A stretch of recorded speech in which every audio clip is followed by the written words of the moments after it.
I don't know how many of you guys have slipped and fallen in a store, tripped over something at the mall, or otherwise fallen, and I'm going to call it a public place. Most people, me included, if you're walking around other people and you wipe out, the first thing you're thinking is, let me get up and out of here. This is embarrassing. That's human nature.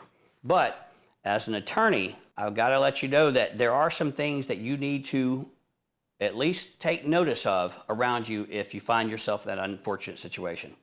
If it's a business and you are there to engage in some business activity, then you're what's called a business invitee.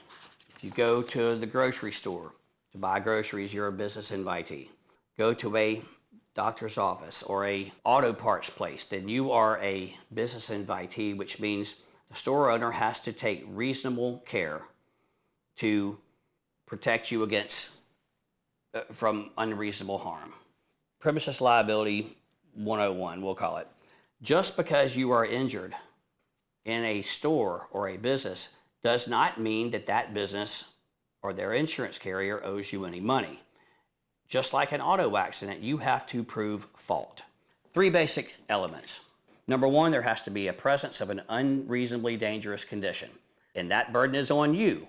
You have to prove what it was that caused you to fall. If you just say, I don't know what I tripped on, then you can't meet that burden.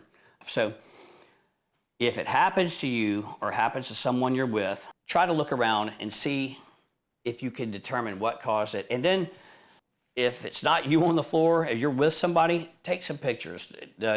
Look around and try to gather as much information as you can.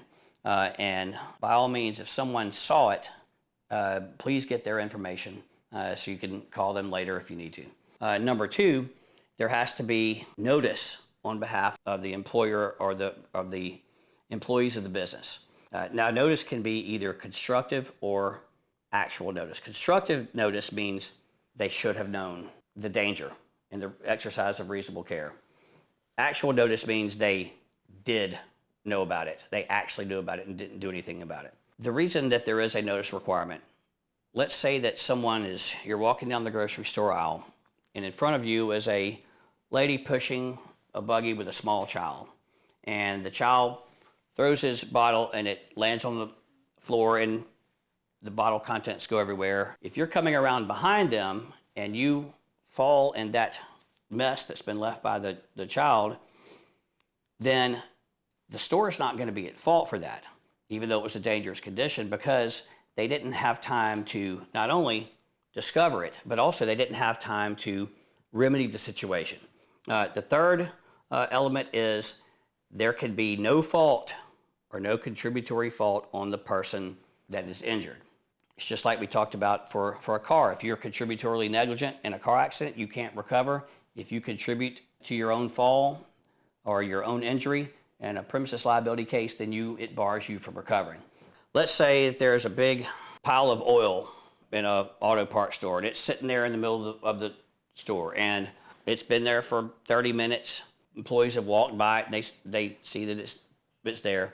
But let's say that you walk in and you are texting on your phone walking down the aisle. Then if you slip on that and fall, you got the first 2 elements are there, but it can be argued that you contributed to your injury by not keeping a proper lookout or not paying attention, acting reasonably under the circumstances. So just to recap, if you or someone that you're with, a family member, have the misfortune of injuring themselves in a fall or some incident at a business, take note of your surroundings, document whatever you can because you will need it later, and it may be something vital that's the only thing that is allowing you to prove your case.